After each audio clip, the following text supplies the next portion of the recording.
मजलिस की शुरुआत की। आज अल्हम्दुलिल्लाह बिहार के मुख्तलिफ ज़िलों में मजलिस इत्तेहादुल मुस्लिमीन एक ताकतवर मुकाम को हासिल किया। हम सिर्फ आपको ये बताने आए हैं कि पिछले 20 साल से राजद ने बीजेपी को यहां से हरा नहीं पाई है, और आप देख रहे हैं कि मजलिस पर इल्जाम तो लगा दिया जाता है, मगर 2 मरतबा अगर बिहार में बीजेपी की सरकार बनी तो इसकी जिम्मेदारी जहां पर नीतीश कुमार पर भी आयद होती है, वहां पर ये जिम्मेदारी राजद के तेजस्वी यादव पर भी आयद होती है। आप थोड़ी देर के लिए सोचिए, अगर हम नीतीश कुमार के साथ खुदा ना खास्ता अलायंस कर लेते और वो छोड़कर बीजेपी के साथ सरकार बना लेते, तो पूरा मीडिया ये पुकारता, जो अपने आप को सेक्युलर कहते हैं वो सेक्युलर नहीं है, नाम निहाद सेक्युलर उनको कहना है। वो तमाम नाम निहाद सेक्युलर कायदीन भी पुकार कर कहते कि ओवैसी की वजह से बिहार में बीजेपी की सरकार बन गई। आज कोई ये बात नहीं करता कि कैसे आपने मिलकर सरकार तो बनाई, मगर आज फिर बीजेपी सत्ता में है। 2015 में क्या क्या कस्में खाई थी ये राम और श्याम की जोड़ी, जो लालू और नीतीश कुमार है, और कहा था कि हम कभी बीजेपी को बिहार में आने नहीं देंगे। नीतीश कुमार ने छोड़ दिया, लालू ने नीतीश का साथ छोड़ दिया, बीजेपी की सरकार बन गई। मैं आपको बताना ये चाहता हूं कि आपने तो वोट दिया था बीजेपी को रोकने के लिए, मगर आज बिहार में अगर बीजेपी की सरकार है तो क्या यह जिम्मेदारी राजद पर आयद नहीं होती है मेरे अजीज दोस्तों और बुजुर्गों? फिर आप देखते हैं कि पाटलिपुत्रा की ये पार्लियामेंट का हल्का है, यहां पर हर बार कोई ना कोई कुछ हो जाता है।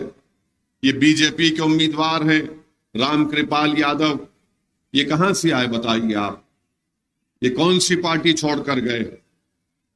अगर हमारी पार्टी से कोई छोड़कर चला जाता तो हम पर उंगलियां उठाई जाती हैं। मैंने देखा रामकृपाल यादव को 2004 में जब पहली मर्तबा हम हैदराबाद की आवाम ने अल्लाह के फजल व करम से हमको कामयाब करके पार्लियामेंट को भेजा, तो रामकृपाल यादव लालू के साये का काम करते थे, उनके पीछे रहते थे, और आज वो भाजपा में चले गए। मगर हम चुनाव लड़ रहे हैं बिहार में, तो राजद के पेट में दर्द शुरू हो जाता है कि वो इसी यहां पर क्यों आए हैं? वोट काटने के लिए आए हैं। यकीनन रामकृपाल यादव बहैसियत एक एमपी के, उन्होंने क्या आदर्श ग्राम योजना में कोई काम करवाया? रामकृपाल यादव ने पाटलिपुत्रा के पार्लियामेंट के हलके में उन्होंने एक गांव को अपनाया था। 10 साल में अब तक रामकृपाल यादव ने वो उस गांव को नहीं जा सके। हम आपसे कह रहे हैं कि हमने एक बेहतरीन उम्मीदवार फारूक रजा साहब को दिया है। अगर यहाँ की जनता उनको अपना नया सांसद बनाएगी तो ये एक तारीखी मुकाम है पाटलिपुत्रा। हजारों साल की यहाँ पर तारीख और तहजीब है। इसको हम बेहतर से बेहतर एक टूरिज्म का सेंटर बना सकते। यहाँ पर मानेर शरीफ की दरगाह भी है, हमारे हिंदू भाइयों का भी एक आस्था का मुकाम है। तो मैं आपको ये बताना चाह रहा हूं कि यहाँ के नौजवान दिल्ली को जाते हैं रोजगार की तलाश में, मुंबई को जाते हैं, कभी हैदराबाद को आते हैं। यहाँ पर इस पार्लियामेंट के क्षेत्र में मसौरी रेलवे क्रॉसिंग के ऊपर ब्रिज अब तक नहीं बना। नीतीश कुमार और तेजस्वी डिप्टी चीफ मिनिस्टर रहे और ब्रिज नहीं बनता। नीतीश और लालू यादव भी दोनों के पास रेलवे मंत्री थे, मगर नहीं करवा पाए। अभी हम देखते हैं कि मैं खुद कल से देख रहा हूं, पटना में एम्स का दवाखाना है, अरे अस्पताल के गेट के सामने गंदा पानी ठहरा हुआ। ये काम भी आप नहीं करवा सकते। राजद को सत्ता में बोलते 17 महीने हम थे, ये पान नहीं करवा सकते। फुलवारी शरीफ में आए दिन यहां पर ट्रक का एक्सीडेंट होता है और उन ट्रक्स के लिए हाईवे नहीं बनाया जाता। फिर मैं आपको बताना चाह रहा हूं कि हम पर इल्जाम लगाने वाले ये भूल जाते हैं कि हम सिर्फ किशनगंज लड़े, पूर्णिया, कटिहार, अररिया हम नहीं लड़े। अगर हम वो लड़ते तो क्या हो जाता मालूम आपको? ये लोग इलेक्शन लड़ भी नहीं पाते, और हम इसलिए नहीं लड़े क्योंकि अख्तरुल ईमान की दरिया दिली की वजह से हम नहीं लड़े। उन्होंने कहा कि सर तस्लीमुद्दीन साहब मरहूम सीमांचल के गांधी के नाम से याद किए जाते हैं, तो हम उनके बेटे के खिलाफ उम्मीदवार ना खड़ा करें। फिर दूसरा उन्होंने कहा कि सर हम सिर्फ किशनगंज लड़ते हैं, सीमांचल की एक ही सीट हम लड़ेंगे। मैं कहता रहा, मगर मुझे अपने प्रदेश के सदर की बात को मानना पड़ा, और उसका नतीजा क्या निकला? राजद ने हमारे 4 एमएलए को खरीद लिया। अख्तरुल ईमान साहब, आफ्ताब साहब, मजलिस के कई सैकड़ों अराकीन ने 5 साल मेहनत की हैदराबाद से माजिद हुसैन के साथ, और सीमांचल की जनता ने वहां पर हमारे 5 एमएलए को कामयाब किया। लालू यादव ने और तेजस्वी यादव ने, नीतीश कुमार ने उस 4 एमएलए को खरीद लिया। और क्यों खरीदा उन्होंने? क्योंकि वो नहीं चाहते थे कि बिहार में आपकी एक सियासी लीडरशिप बनकर उभरे। लालू को तकलीफ हो गई, तेजस्वी परेशान हो गए। ये कौन लोग हैं जो हैदराबाद से आकर बिहार में एक मुसलमानों की अल्पसंख्यक समाज की सियासी लीडरशिप को पैदा कर रहे हैं? इनको तकलीफ इस बात की हो गई कि वो समाज के लोग हैं जो हमारी सामने नजर मिलाकर नहीं बात करते, जो उनको कहते हैं वो उसका हुक्म मानकर तामील करते हैं। ये कौन है जिन्होंने आज हमारे सामने इनको लाकर खड़ा कर दिया? तकलीफ तेजस्वी को क्यों हुई, नीतीश को क्यों हुई? क्योंकि ये समझते हैं कि मुसलमान इनका बंदी है, मुसलमान इनका यरगमाल बनाकर रखेंगे, मुसलमानों को गुलाम बनाकर रखेंगे, और जैसे चाहे उनको इस्तेमाल करेंगे, इनका इस्तेसाल करेंगे, इनको धोखा देकर वोट लेंगे। मगर मजलिस जब बिहार में आई तो हमने इन तमाम से कहा कि अब हम तुम्हारे मोहताज नहीं रहेंगे, अब हम तुम्हारी गुलामी नहीं करेंगे, बल्कि हम अपने वोटों से अपनी पार्टी के उम्मीदवारों को कामयाब करके हम अपने मुस्तकबिल के फैसले हम खुद करेंगे। तो ये बात किसी को पसंद नहीं आई। बीजेपी परेशान हो गई कि आखिर कौन लोग हैं ये जिसका हम डर दिखाते थे, आज वो जमहूरियत को मजबूत कर रहे हैं। तो मेरे अजीज दोस्तों और बुजुर्गों, हमारे 4 एमएलए खरीद लिए। दिल नहीं भरा तेजस्वी का और उनके बाप का। तो जिस दिन मतदान था किशनगंज का, उस दिन लालू यादव जब ज़ईफी में आ चुके हैं, उन्होंने एक वीडियो बनाकर कहा कि अख्तरुल ईमान को वोट मत दो, कांग्रेस का साथ दे दो, तुम्हारे वोट काटने के लिए ओवैसी आया है। अरे लालू जी, तुम यहां से हार गए पाटलिपुत्रा से, क्या तुमने भी कुछ पैसे लेकर हारे थे क्या बीजेपी से? बताओ तेजस्वी, तुम्हारी बहन 2-2 मर्तबा हार गई, कितने की डील तुम्हारी हुई थी बीजेपी से? बताओ हमको। 2019 में एक सीट पर मजलिस लड़ी किशनगंज से, अख्तर भाई को 3 लाख वोट, करीब 3 लाख वोट मिले। 40 में से एक ही सीट जीतती है गठबंधन, वो किशनगंज से। बताओ तुमने कितने पैसे लेकर मोदी से सीट हार गए अपनी तुम? अगर आज भी तुम सीट हारोगे तो मेरी बात को लिख के रख लो, ये अपने वीडियो में महफूज रख लो। ये नहीं रोक पाएंगे बीजेपी को। आप मेरी बात को लिख के रख लो, ये नहीं रोक पाएंगे। अब मैं जब ये बात कहूंगा तो कल से ये राजद के चमचे, ये दम छल्ले पुकार पुकार कर कहेंगे देखो ओवैसी ने कह दिया, मैं सच्चाई को बयान कर रहा हूं, जब 4 तारीख को नतीजा आएगा तो आप बोलेंगे कि हाँ एक दीवाना आकर ये बात हमसे करके गया था। मगर देर मत करो, ये नहीं रोक पाएंगे मेरे भाई। इनके पास दमखम नहीं है, इनके पास मर मिटने का जज्बा नहीं है। ये सिर्फ चुनाव क्यों लड़ रहे हैं बता रहा हूं। राजद चुनाव लड़ रही है अपने परिवार को बचाने के लिए। राजद चुनाव लड़ रही है कि परिवार बच जाएगा तो 25 के विधानसभा में हम कुछ सीटें हासिल कर लेंगे। आप बताइए, एक एक आपने कितने बरस लालू प्रसाद यादव को और मोहतरमा राबड़ी देवी साहिबा को मुख्यमंत्री का मौका दिया।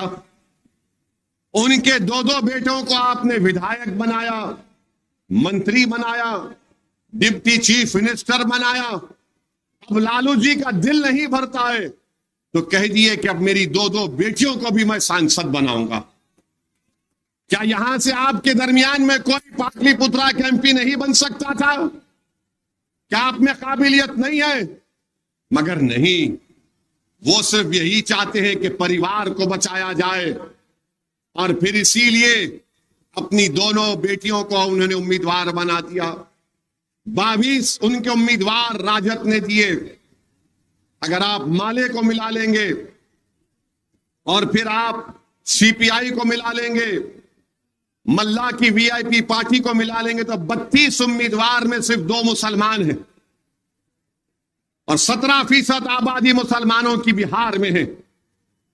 और लालू जी और तेजस्वी हम पर इल्जाम लगाते हैं कि ओवैसी वोट काटने को आया है। अरे तुम्हारे परिवार से 2 और 22 में हमारे 2। बताओ ये कौन सा इंसाफ है मेरे अजीज दोस्तों और बुजुर्गों? ये आपको सोचना है। मैं आपसे कह रहा हूं, ये सिर्फ आपका वोट हासिल करना चाहते हैं। ये आपको सम्मान नहीं देंगे, ये आपको आपका जायज मुकाम नहीं देंगे। ये सिर्फ वोट हासिल करते जाएंगे, बीजेपी का डर दिखाएंगे, मोदी की बात करेंगे। अरे सबसे ज्यादा नुकसान अगर बीजेपी के 10 साल में किसी को हुआ, क्या लालू जी और तेजस्वी का घर तोड़ा गया बुलडोजर से? बोल दो आप। बुलडोजर तो मेरे घर पर चला। अतीक को गोलियां मारी गई, क्या तुम्हारी औलाद पर गोलियां किसी ने चलाई? शहाबुद्दीन जेल में थे तो सीवान की सरजमीन शहाबुद्दीन को नहीं मिली दफनाने के लिए। हम पे जुल्म हुआ। क्या तुम्हारी बेटियों से हिजाब खींचा गया? क्या हमारी अदाओं पर गालियां दी गई? किसने किया ये?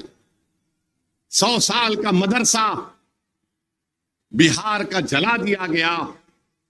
बताओ आप कौन है deputy chief minister? Tejashwi Yadav है। अरे तुमको अगर इतना वोट की फिक्र थी तो तुम जाते उस जले हुए मदरसे का मायना करते। तुम नहीं गए। सीवान का एक 7 साल का बच्चा, उसकी मां पुकारते रही कि मेरा बेटा 7 साल का है। जो 16 साल के कम उम्र के होते हैं वो जेल को नहीं भिजाए जाते। उनका एक अलग घर होता है बच्चों का, जूनाइल होम कहते हैं अंग्रेजी में। वो मां पुकारते रही, वो मां कहते रही तेजस्वी से कि तेजस्वी मेरा बेटा 7 साल का है, जेल मत भिजाओ। 7 दिन वो मां सीवान की जेल के सामने बैठी रही। आज तुम ओवैसी को गाली देते हो जालिमों। अगर तुम्हारी औलाद पर कुछ हो जाएगा तो तुम सारा बिहार आसमान पर उठा लेते हो कि हमको जेल में डाल रहे हैं। तेजस्वी कहते हैं, लालू कहते हैं मेरे परिवार को जेल में डालेंगे। तुम्हारा परिवार को जेल में डालने की बात तो जेल होगी, और मेरा बेटा जो 7 साल का 7 दिन जेल में था उसकी तकलीफ नहीं होगी। तेजस्वी बोलो, तुम डिप्टी चीफ मिनिस्टर थे, तुमने क्या किया? तुमने हमारे 4 जर खरीद गुलामों को तुमने खरीद लिया, जमीर फर्शों को। उन्होंने जमीर बेचा और तुमने उनको खरीद लिया। और एक ऐसा एमएलए है हमारा जिसको इन्होंने खरीदा, कितने में उसको मालूम हुआ कि उसको 70 लाख 1 करोड़ रुपया दिया गया। वो जाकर अपना ईमान बेच दिए और दुबई में होटल खोलते हैं। वो दुबई में होटल खोला, होटल का इनॉग्रेशन करवाया क्रिकेटर अजहरुद्दीन से। और आपको मालूम होटल का नाम क्या रखा उसने? हैदराबाद बिरयानी हाउस। यानी हम सब 5 साल तूफान आया, सैलाब आया, जमीन कट रही है, हम दौड़ रहे हैं। सीमांचल की जनता ने उनको कामयाब किया तो उन्होंने हमारी पार्टी को धोखा दिया। तो ये सिर्फ खरीदना जानते हैं, जो बिकता है उसको खरीदते हैं, जो नहीं बिकता उस पर इल्जाम लगा देते हैं कि ये मिला हुआ है, बी टीम है, वोट काटने वाला। तुम जितने इल्जाम लगाते लगा लो, मुझे उसकी फिक्र नहीं है, क्योंकि जब हम सब दोबारा जिंदा किए जाएंगे उस वक्त ये जो इल्जाम लगाने वाले हैं, तुम तैयार रहना, अल्लाह के दरबार में तुमको जवाब देना पड़ेगा। जब मुझे कोई फिक्र नहीं है, अल्हम्दुलिल्लाह मुझे कोई फिक्र थी ना रहेगी तुम्हारे झूठे इल्जामात की, मैं परवाह भी नहीं करता। बल्कि सुनो राजद और कांग्रेस के लोगों, तुम्हारी झूठ को मैं अपनी जूती पर भी नहीं रखता हूं। तुम सिर्फ झूठ बोल सकते हो। मेरे अजीज दोस्तों और बुजुर्गों, इसीलिए हम आपसे कह रहे हैं कि अपनी ताकत दिखाइए। हमने यहां पर फारूक रजा को हमारा उम्मीदवार बनाया तो लालू परिवार पाटलिपुत्रा के गांव गांव फिर रहा है भीख मांगते हुए कि हमको वोट दे दो, मजलिस को वोट मत दो। अगर हम उम्मीदवार नहीं देते तो क्या लालू का परिवार फिरता गांव में?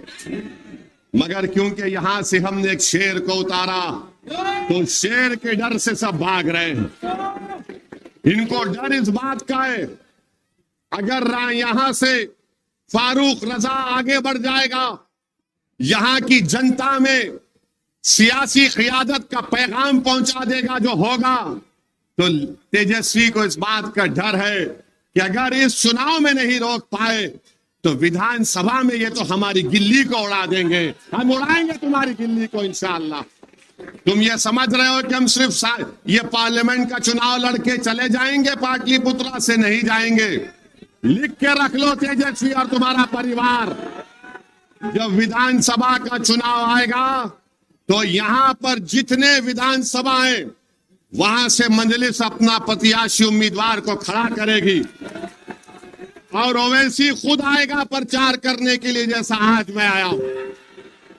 मेरे अजीज दोस्तों और बुजुर्गों, हम आपसे फिर से अपील कर रहे हैं कि वोट एक अमानत है और इस अमानत को सही इस्तेमाल करिए। तीसरी बात की है, अभी अख्तरुल ईमान साहब ने अपनी बसीरत अफरोज किताब में जाति जनगणना की बात की। यहां पर पालीगंज में हमारे अंसारी भाई बहुत रहते हैं। मैं उनको बताने के लिए कह रहा हूं कि अंसारी भाइयों की आबादी बिहार में 46 लाख है अख्तर भाई, 46,34,235 है। अब हम ये नाम लेके जा रहे हैं, कल से बल्कि आज शाम से तेजस्वी और लालू परिवार अंसारी भाई शुरू हो जाएंगे। अभी नहीं बोल रहे थे। अंसारी भाइयों की आबादी 46,34,245 है। कितने साल लालू राबड़ी मुख्यमंत्री थे? 12 साल, 15 साल थे। तेजस्वी डिप्टी सीएम करीब 3 साल रहे होंगे, 3.5 साल, माने 19 साल के करीब राजद की सरकार। 46,34,245 अंसारी भाइयों की आबादी बिहार में है। आपको नौकरी कितनी मिली और कितनी मिलनी, हम बताते हैं कितनी मिलनी चाहिए थी आपको। आपको नौकरी मिलना चाहिए था 48,650, 48,650। हाँ, कितना नहीं है वो, आप लिख के दिए 100। अच्छा 78,000 अख्तर भाई कह रहे, चलिए मानते हैं। मिली कितनी नौकरी आपको? 4,000, हाँ 44,000 खरीद, हाँ उतनी नौकरी कम मिली आपको। अब इसके बारे में तेजस्वी कुछ बोलेंगे, लालू बोलेंगे, नीतीश बोलेंगे? कुछ नहीं। बुनकर भाइयों की आबादी है, तुमने क्या किया उनके लिए? उनके पावरलूम के लिए क्या किया? याद रखिए, ये सिर्फ वोट हासिल करते हैं। आप मंजलिस का साथ दीजिए, आपको मान सम्मान मिलेगा, आप नेता बनेंगे इंशाअल्लाह ताला, आप खुद अपने मुकद्दर के फैसले करेंगे। मगर यहां पर सिर्फ इल्जाम लगा दिया जाता है कि मंजलिस आई तो वोट काट के जाएंगे। अच्छा मेरे भाई, कल मोदी जी भी यहां पर आए थे। अगर हम मोदी जी के बारे में, नरेंद्र मोदी के बारे में नहीं कहेंगे तो ये राजद कांग्रेस वाले तोलते हमारे भाषण को। इन्होंने आधा किलो ज्यादा बोला हमको, मोदी को कम बोला। तो हम किसी का कर्जा नहीं रखते, मगर आप जानते हैं कि इस पाटलिपुत्रा पार्लियामेंट हलके में कैंटोनमेंट का आर्मी का एरिया है, दानापुर। यहां पर मुकामी आवाम को बड़ी तकलीफ होती है वहां से गुजरने के लिए, सिंचाई के लिए।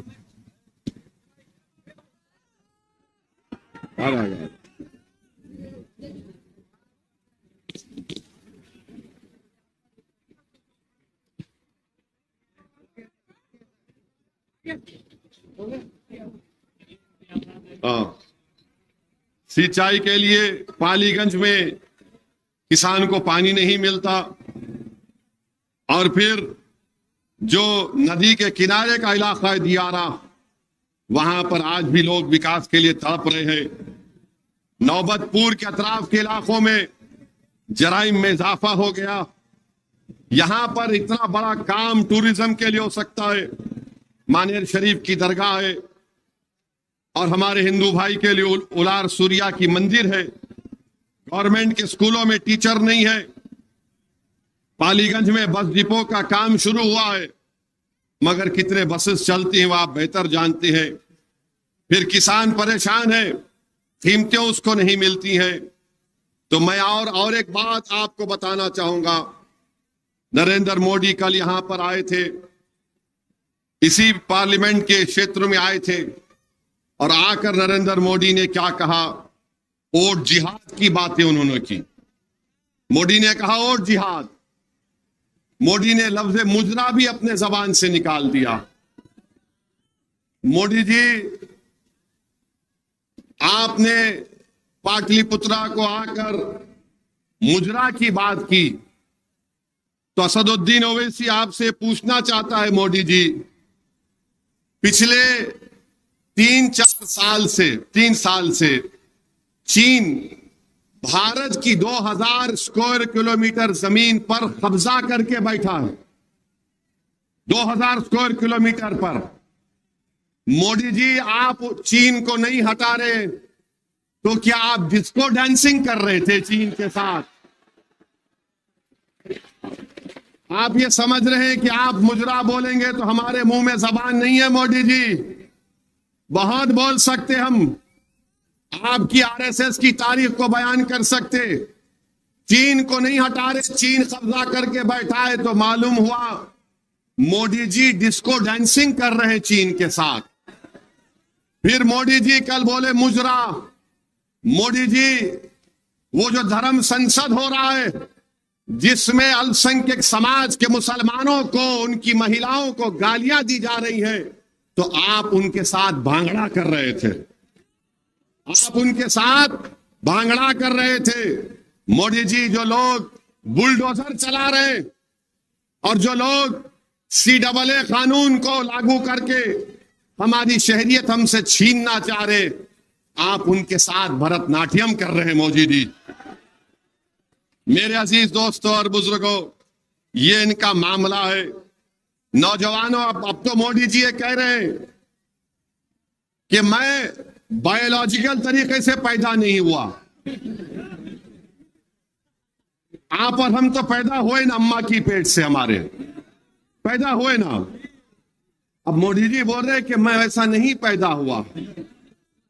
मोदी जी, आप इंसान भी है या नहीं, हमको डर हो रहा है। मैं बायोलॉजिकल नहीं हूं, फिर क्या है आप? नहीं, मुझे ऊपर वाले ने खास मकसद के लिए पैदा किया है। मोदी जी, यकीनन आपका मकसद एक ही है कि जिस तरह 10 साल में आपने भारत के नौजवानों को, गरीबों को ठगा। आपने 2014 में कहा था भाइयों बहनों 15 लाख आएंगे, आपने गरीब की गरीबी का मजाक उड़ाया।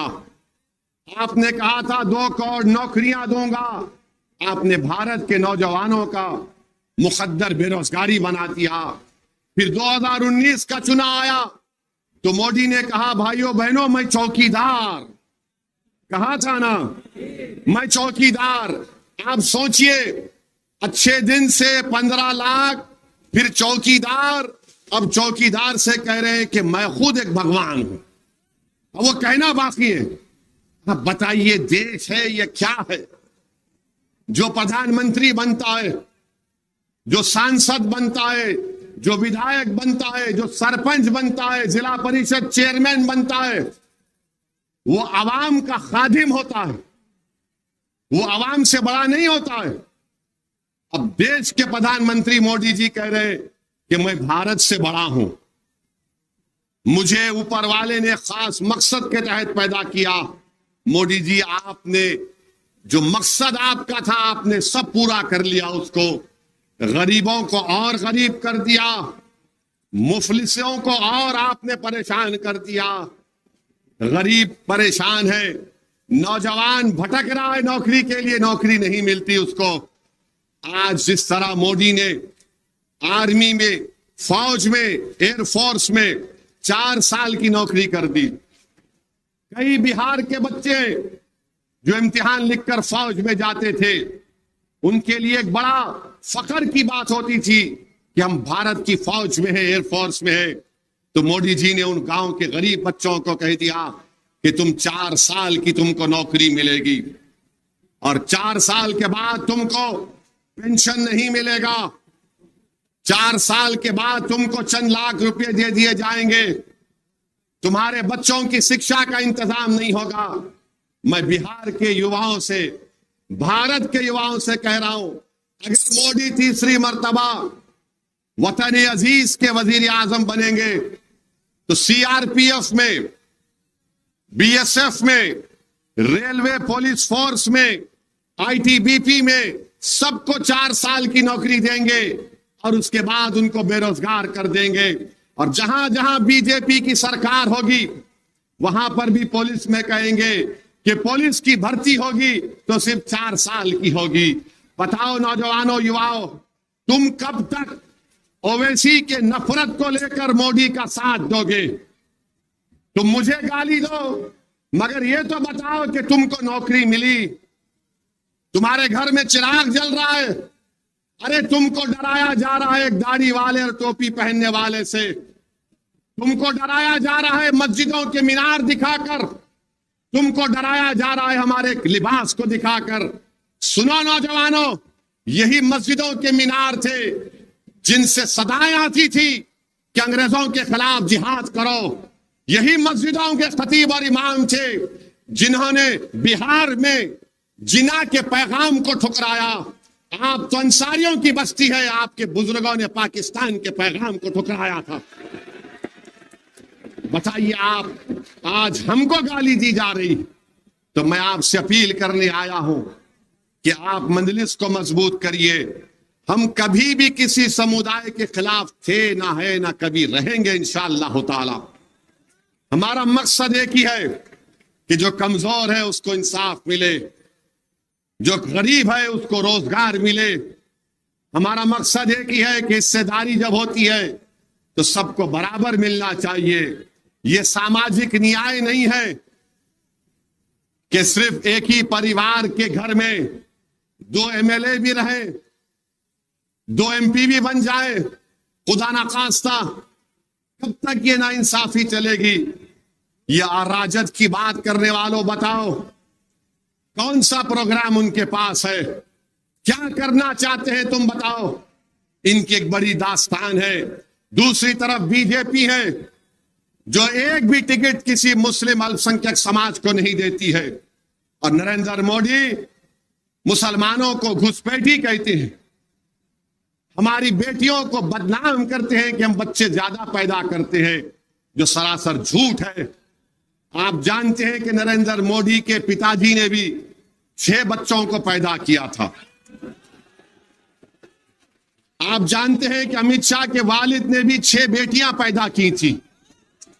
आप जानते हैं कि आरएसएस के गोलवालकर के 11 भाई थे, भाई बहन थे। मगर मोदी जी सबको भूल जाते हैं। इंसान जब गुरूर और अहंकार का शिकार होता है तो नीचे नहीं देखता, सिर्फ आगे देखते रहता है और उसको अतराफ में कुछ नजर नहीं आता। मोदी जी आप कब तक बदनाम करेंगे?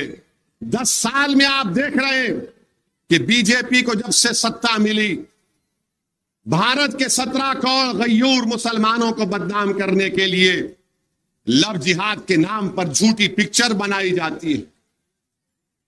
कभी ये पिक्चर बना दी गई, कभी कश्मीर फाइल बना दी गई, तो कभी केरला की लव जिहाद पर एक कहानी बना दी गई, तो कभी पिक्चर बना दी गई कि बच्चे ज्यादा पैदा करते हैं।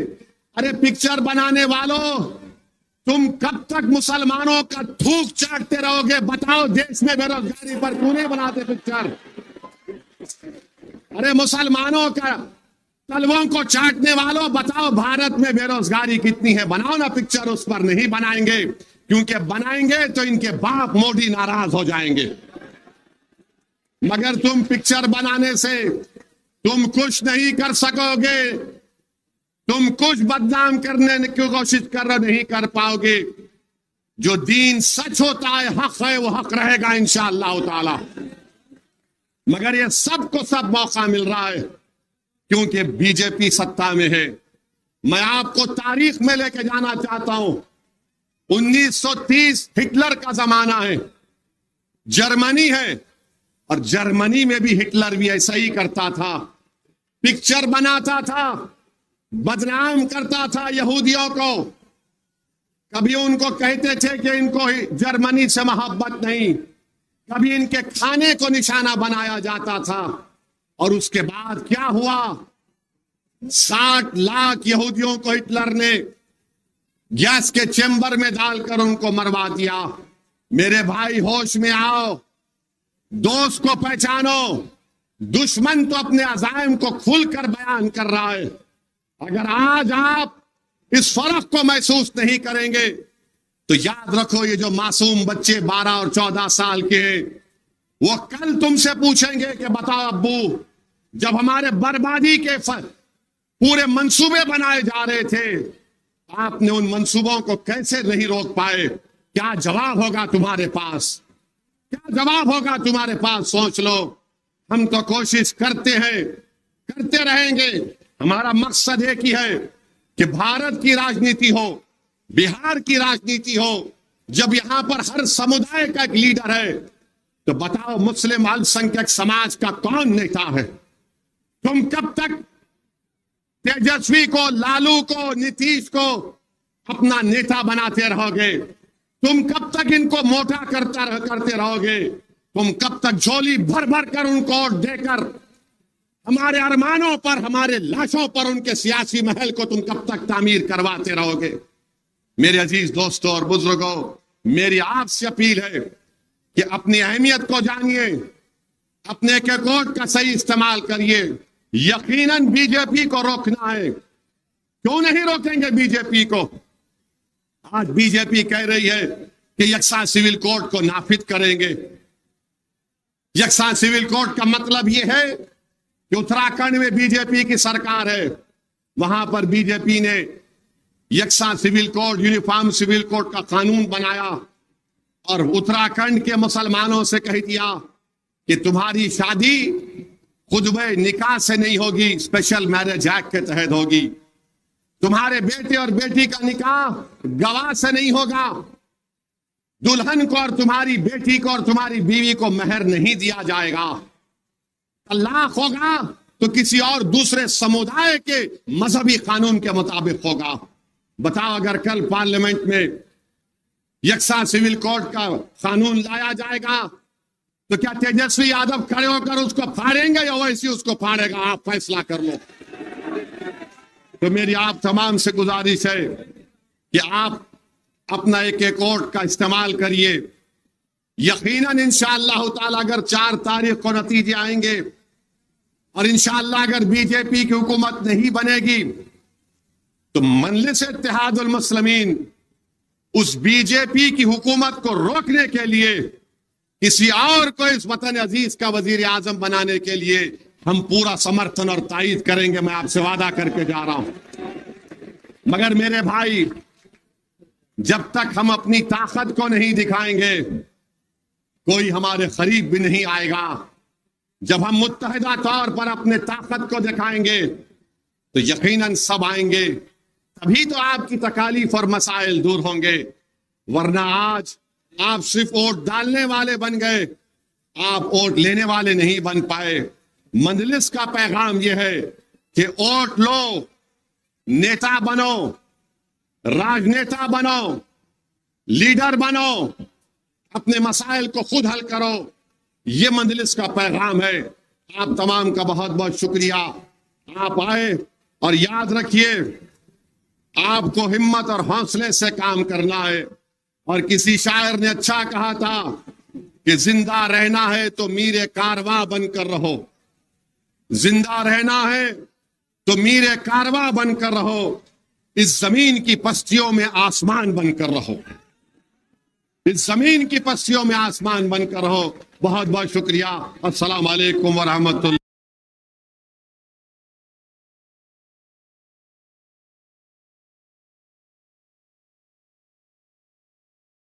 व बरकातहू।